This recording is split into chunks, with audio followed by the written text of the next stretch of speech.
እግዚአብሔር ጸሎታቸውን ሰምቶ በመላኩ በስራት የተወለደ ታላቅ ነብይ ነው። የጌታዬ እናት ወደ እኔ ትመጣ ዘንድ እንዴት ይሆንልኝ? የሰላምታሽን ድምጽ በሰማው ጊዜ ጽንሱ በደስታ በማጸኔ ዘሏል ብላ ትንቢት የተናገረች ያሳመናችሁ መብራት እኔታችን አጠምቃችኋለሁ፣ ነገር ግን ከኔ በረታ በመንፈስ ቅዱስ የሚያጠምቃችሁ ጌታ ይመጣል ብሎ ምስክርነት ለጌታ የሰጠ ታላቅ ነብይ ነው። ነብዩ ከቶራ ወተት እየጠባ አደገ ከዚህ ከበረሃ ድንግል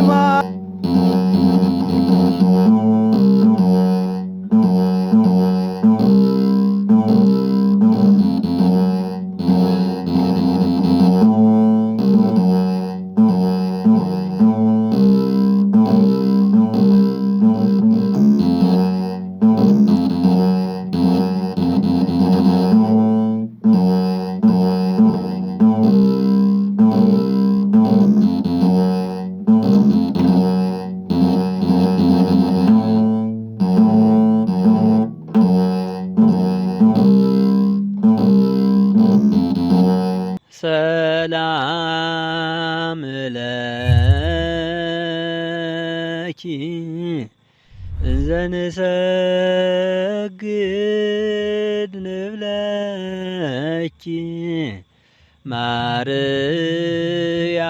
ማርያም እምነ ናስት።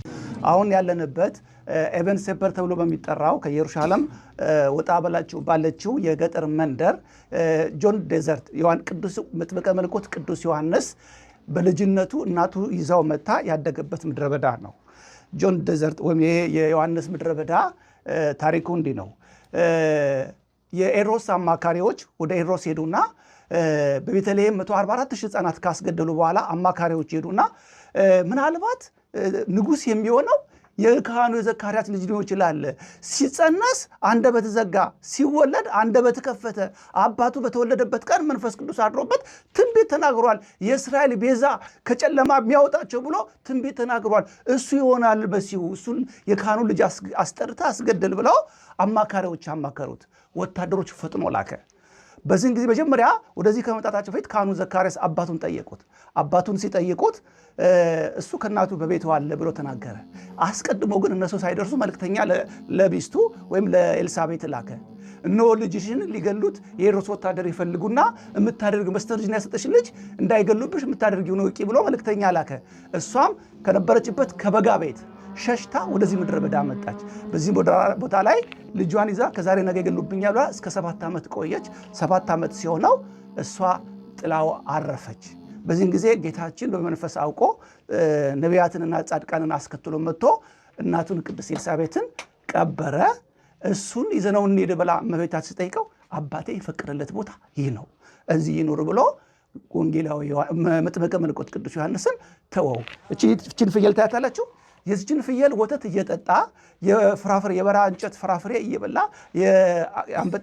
አንበጣ አይነ ከርም መጥቼ ሳየው ዮሐንስ ብቻውን ያለው ከቶራ ወተት የጠባ አደገ በዚህ በበረሃ። አይነ ከርም መጥቼ ሳየው ዮሐንስ ብቻውን ያለው ከቶራ ወተት የጠባ አደገ በዚህ በበረሃ። ከዕቃ ቤቱ ከመቅደሱ መሃል ካህኑ ዘካርያስ ታርዷል። ኤልሳቤጥ ዮሐንስን ይዛ ተሰደደች ብቻዋን ተጉዛ። አይነ ከርም መጥቼ ሳየው ዮሐንስ ከቶራ ወተት የጠባ አደገ ከዚህ ከበረሃ። ጌታ ኢየሱስ ከእናቱ ጋር ሆኖ መጣለት ደመና ተጭኖ። ዮሐንስ ፈራ ተሸሸገ፣ አያውቅም ሰው ብቻውን ያደገ። አይነ ከርም መጥቼ ሳየው ዮሐንስ ብቻውን ያለው ከቶራ ወተት እየጠባ አደገ ከዚህ ከበረሃ። ድንግል ማርያም ዮሐንስን ልትወስድ ለመነች ልጇን እንዲሰጣት። ጌታም አላት በረሃ ነው የሚያድገው ስራውም መንገድ ጠራጊ ነው።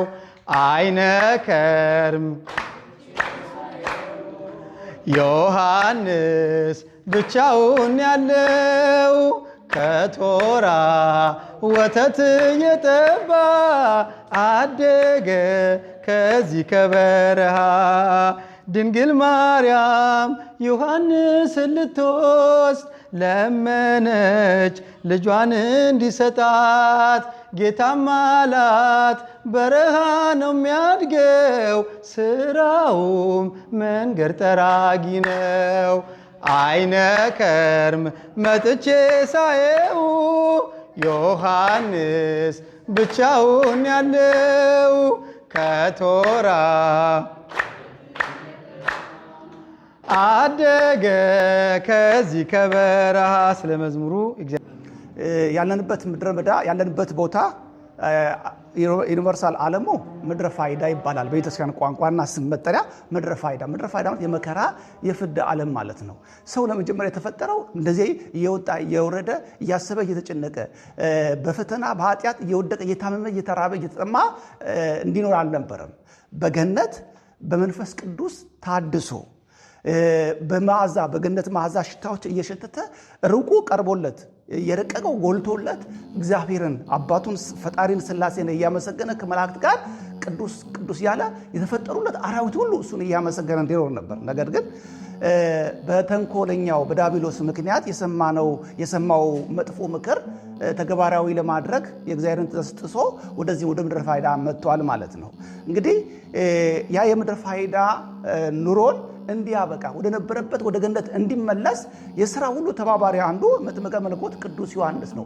መንገድ ጠራጊ ነው። ዮሐንስ በኤልያስ መንፈስ የሚመጣ ጎባጣው ይቅና ጎዶሎው ይሙላ እናንተ የፉኝት ልጆች ከሚመጣው ቁጣ ታመልጡ ዘንድ ማን አመለከታችሁ? እነሆ የአብርሃም ልጅ ነኝ ማለት አያድንም፣ የአብርሃምን ሥራ መስራት ነው እያለ በምድረ በዳ እያስተማረ ይኖር የነበረው የጌታን መንገድ ጠራጊ የኤልያስ ቅናተኛ መንፈስን ተላብሶ በምድረ በዳ ከሰው ሳይገናኝ እናቱን ካጣ ጀምሮ የኖበት ምድራ የበራ በማቴዎስ ወንጌል ምዕራፍ 3 ላይ ቁጥር 4 ጀምሮ ታሪኩ ተመዝግቧል። ንስሐ ግቡ ብሎ ማስተማር እስኪጀምር ድረስ በምድረ በዳ የበራ አንበጣና የበራ ማር እየበላ የግመል ጠፍር ታጥሮ የወጣ ታላቅ ነቢይ የጌታን መንገድ ጠራጊ ነው። አንድ ንጉሥ ከአንድ ቦታ ወደ አንድ ቦታ ሲሄድ በድሮ ጊዜ አስቀድመው ጃጋሮች መንገድ ጠራጊ መንገድ አስከፋች መንገዱን የሚደለድሉ ወታደር አስቀድሞ እንደሚላክ ሁሉ ጌታችን ሰብአዊ ምድር ኢየሱስ ክርስቶስ ከመምጣቱ በፊት የሰውን ልብ ይሄ የሻከረውን እንዲደለድል የጎደለው እንዲሞላ ለንስሐ እንዲዘጋጅ ተመርጦ የመጣ ታላቅ ነብይ ነው። ነብዩ ቅዱስ ዮሐንስ። ያ ታላቁ ዮሐንስ እናቱን በስተርጅና በስለት ያገኘችው ሙቀት ልምላሜ ካበቃ በእግዚአብሔር ዘንድ ሁሉ ይቻላል። እስመ አልቦ ነገር ዘይሳነው የተቆረጠውን የሚቀጥል የሞት የሚያስነሳ አለቀ የተባለ እንደገና እንደ አዲስ የሚያስነሳ አምላክ ሰዎች ሁሉ በአሽሙር እየሰደቧል። እቺ የነቢያት የካህን ሚስት ሆና ማዕፀነ ለምለም ሳትሆን ማዕፀኗ የተዘጋ ኃጢአት ብትሰራ ነው እንጂ እንዴት ካህን ባሏስ ጸልዮ ልጅ አሰጣትም እያለ ሰው ጎረቤት እያሽሟጠጣት በነበረበት ሰዓት እግዚአብሔር ጸሎታቸውን ሰምቶ በመልአኩ በስራት የተወለደ ታላቅ ነብይ ነው ነብዩ ቅዱስ ዮሐንስ። እሱ ዛሬ እግዚአብሔር ፈቅዶልን እሱ ባደገበት ምድረ በዳ ላይ ነው እኔና እናንተ ያለንበት። ራሱ ድንግል ማርያምም ጌታችንም ነቢያትን አስከትሎ ሐዋርያውን አስከትሎ መጥቶ እናቱን ቅድስት ኤልሳቤጥን የቀበረባት ቦታም ጭምርት ነው። መብራን ሳስታ የእናቱ አንጀት አያስችላትምና ልጄ ሆይ ማን አለው እናቱ ሞተች ይዘነው እንሄድ ስላት የለም አባቴ ፍቅድለት እስኪወጣ ድረስ ከዚህ ነው ተይው ብሎ እናቱን አሳምኖ እዚሁ ትቶት ሄደ ይላልና ወንጌላዊ ዮሐንስ መጥምቀ መለኮት ቅዱስ ዮሐንስ ያደገበት ምድረ በዳ መንፈስ ቅዱስ የሞላባት ከመላኩ ብስራት ሰምታ ድንግል ማርያም ልጠይቃት ስትመጣ የጌታዬ እናት ወደ እኔ ትመጣ ዘንድ እንዴት ይሆንልኝ? የሰላምታሽን ድምፅ በሰማው ጊዜ ጽንሱ በደስታ በማጸኔ ዘሏል ብላ ትንቢት የተናገረች እመቤታችንን ያከበረች መጀመሪያ አክብራ እንድናከብር ምሳሌ የሆነችልን እናቱ ቅድስት ኤልሳቤጥ የሞተችው መስከረም 7 ነው። መታሰቢያዋ ቀን የሞተችበት ያረፈችበት ቦታ ከዚህ ነው። ከጊዜ በኋላ ወደ መኖሪያ ቦታ በድሮ ጊዜ ሰው ሲሞት የሚቀበረው መኖሪያ ቤት ነው ወስደዋታል የሚል እይታና አመለካከት አለ። ግን ጥንታዊ አጽሟ ያረፈበት ጌታችን ከነቢያት ጋር ቀብሮ ጸሎት አድርጎ ቀብሮ የሄደበት ቅዱስ ቦታ ነው። ዮሐንስም 30 ዓመት እስኪሆነው ድረስ ያደገበት ምድረ በዳ ነው። የበረሃ ፍየል፣ የበረሃ ማር፣ የአትክልት እጽዋት ፍራፍሬ እየበላ ያደገበት ቦታና ቅዱስ ስፍራ ነው ያለ ነው። በዚህ ቦታ ላይ እግዚአብሔር ፈቅዶ ወዶ ታሪኩን ሰምተን በእጃችን ዳስን በእግራችን ረግጠን በዓይናችን አይተን እንድንባረክ እንድንቀደስ የፈቀደ የቅዱሳን አምላክ እግዚአብሔር አምላካችን ስሙ የከበረና የተመሰገነ ይሁን። እንግዲህ ዮሐንስ ከተናገረው ትልቁ መልእክት ምንድን ነው? እናንተ የእፉኝት ልጆች ከሚመጣ ቁጣ ታመልጡ ዘንድ ለንስሐ የሚያበቃ ፍሬ ስሩ ብሏል። እንደ አባታችን እንደ አብርሃም የአብርሃም ልጅ ነን ብሎ መመጻደቅ አይደለም። አብርሃም ፈጣሪን ለማስደሰት የሰራውን ጽድቅ ስራ አርያና ምሳሌ አድርጎ መስራት እንደሚገባ የተናገረበት ነው። ስለ ፉኝት ትንሽ ልንገራቸው። ፉኝትን ምሳሌ አድርጎ አምሷል። ፉኝት አርግዛ ስትወልድ የእናቷን ወድ ቀዳ እናቷን ገላ ነው የሚወለዱት።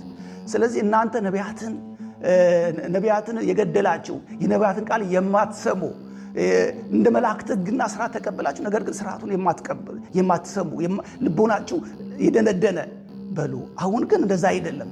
በእሳትና መንፈስ ቅዱስ የሚያጠምቅ መንገድ መሲህ ኢየሱስ ክርስቶስ ይመጣል። ልቦናችሁን አዘጋጁ፣ ጎደሎው ይሙላ፣ ጎባጣው ይቀና እያለ የሰበከበት ያስተማረ ታላቅ ነብይ በነቢያትና በአዲስ ኪዳን መጀመሪያ አገናኝ የሆነ ታላቅ ነብይ ነው። መጥምቀ መለኮት ቅዱስ ራሱ ጌታችን በማቴዎስ በምሳሌ ሲናገር ሴቶች ከወለዱት እንደ ዮሐንስ የሚሆን ማንም የለው እሱ ታናሹ ይበልጠዋል እንጂ ብሎ እንደተናገረ የታላቅ ነብይ አስቀድሞ መንገድ ጠራጊ እንደነበረ በኢሳይያስ በትንቢትም ተነግሮልናል። መንገድ ጠራጊ እንዲያውም አይሁድ ፈሪሳውያን አንተ ማነህ መሲህ ክርስቶስ ነህ ብሎ ሲጠይቁት መልእክተኛ ሲልኩበት አይደለሁም፣ እኔ ክርስቶስ አይደለሁም፣ የእሱን የእግር ጠፍር እንኳን ልፈታ አይገባኝም። ነገር ግን እናንተ ያላያችሁት ከኔ በኋላ ይመጣል፣ መንሹ በእጁ ነው፣ በእሳትና መንፈስ ቅዱስ ያጠምቃቸዋል ብሎ ስለ ኢየሱስ ክርስቶስ ምስክርነት ለራባናቶች ይሰጠ። ነገር ግን አይነ ልቦናቸው ስለተሰወረ አይነ ልቦናቸው ስለተጋረደ ወደ ወገኖቹ ይመጣል፣ ወገኖቹ ግን አልተቀበሉትም የሚለው ትንቢትም ይፈጸም ዘንድ ግድ ስለሆነ አልተቀበሉትም። እንግዲህ ያስ ለላኩን መልእክት መልስ እንሰጥ ዘንድ አንተ መሲህ ወይም ነብይ ካልሆንክ ስለምን ታጠምቃለህ አሉት። እንዴ በኢሳይያስ የተጻፈውን አታውቁምን? የጌታ መንገድ ጥረጉ የሚለውን የነብዩን መልእክት አላነበባችሁ? እሱ እኔ ነኝ ብሎ ለአይሁድ ራባናት መልእክት የነገራቸው፣ ስለሱም አስቀድሞ በኢሳይያስ ላይ የተጻፈውን ጠቅሶ ያሳመናቸው፣ እኔ ለንስሐ አጠምቃችኋለሁ፣ ነገር ግን ከኔ በረታ በመንፈስ ቅዱስ የሚያጠምቃችሁ ጌታ ይመጣል ብሎ ምስክርነት ለጌታ የሰጠ ታላቅ ነብይ ነው። ነብዩ ቅዱስ መጥምቀ መለኮት ቅዱስ ዮሐንስ በሱ ቦታ ባደገበት ቦታ ራሱ ጌታችን እመቤታችን እንዲሁም ቅዱስ ኤልሳቤጥ መንፈስ ቅዱስ የሞላባት እሷም አጽማረፍበት ቦታ ተገኝተን ቃሉን ሰምተን እንድንባረክ የፈቀደ የቅዱሳን አምላክ እግዚአብሔር አምላካችን ስሙ በድጋሚ የከበረና የተመሰገነ ይሁን። ይቆየን። አሁን ደግሞ ታላቁ ነብዩ ሳሙኤል የተቀበረበት የተወለደበት እንዲሁም ታላቅ ፍርድ ይሰጥበት የነበረ ቦታ አለ በራሞት። እሱን ደግሞ እናያለን። በነገራችን ላይ ሰኔ 2 መጥምቀ መለኮት ቅዱስ ዮሐንስ አጽሙ ከታላቁ ነብይ ከነብዩ ኤልሳ ጋር በቤተ መቅደስ አካባቢ ተቀብሮ ነበረ። ነገር ግን የእሱን መቃብር አውጥተው ሊያቃጡ ሲሉ እግዚአብሔር በታምራት እንዳይቃጠል አድርጎ የፈለሰበት ቀንም ነው። ሰኔ 9 ደግሞ ታላቁ ነብዩ ሳሙኤል የተወለደበት እና ያረፈበት ታላቅ በዓል ነው። ወሩ የሚያገጣጥም ነው። ሰኔ 30 መጥምቀ መለኮት ቅዱስ ዮሐንስ የተወለደበት ቀን ነው እና ወሩም እንደው ሳናስበው መንፈስ ቅዱስ አመልክቶ የመጣንበት እነዚህ ታላላቅ ነቢያቶች ታምር ያደረጉበት የተወለዱበትና የሞቱበት ቀን ስለሆነ እግዚአብሔር ፈቅዶ ወዶ እንድንባረክ የፈቀደ እሱ ነውና ይህን ላዘጋጁ ወንድሞቻችን ክብርና ምስጋና ይግባው። ማህበራችን ያስፋልን፣ ህብረታችን ያጠንክርልን። ከሚመጣው ፈተና ከምንሰማው ጆሮን ጭው ከሚያደርግ አደጋ ክርስቲያኖች ላይ የተነሳውን በድሮ ዘመን በሰማዕታት በ300 እና በ400 ዓመት የነበረው የዘመነ ሰማዕታት ነው ዛሬ በሀገራችን እየሰማ ነው ያለ ነው። በዘመነ ሰማዕታትም እንዲነበር ይፈጸም የነበረው ክርስቲያኖች ተሰብስበው እያረዱ የሚያመልኩበት ቦታና ዋሻ እየሄዱ እያቃጠሉ ብዙ ክርስቲያኖች ለእምነታቸው መስዋዕት ሆኗል። አሁንም መስዋዕት እየሆኑ ነው። እግዚአብሔር አምላካችን የሰማዕትነትን ክብር ይስጥልን፣ በቃ ይበልልን። ተከትሏቸው ነበር። ነገር ግን እመቤታችን ከነ አህያዋ በግብፅ በረሃ ላይ ዛፏ ተከፍታ እንደዋጠች እቺ ድንጋይ ስንጥቃ ከልላ አዳነቻቸው ማለት ነው። እና ዮሐንስ መጥምቀ መለኮት ቅዱስ ዮሐንስ እናቱ በልጅነቱ ይዛው ስትሸሽ ወታደሮች እስከዚህ ድረስ ተከትለዋቸው፣ ነገር ግን እግዚአብሔር ፈቃዱ ስላልሆነ ሳይገኙ ድንጋዩ በታምራት ተሰውራቸው እስከ ሕይወት ፍጻሜ ወንጌልን ማስተማር መስቀል እስኪሆንበት ድረስ በልጅነቱ ያደገበት ምድረ በዳ ነው።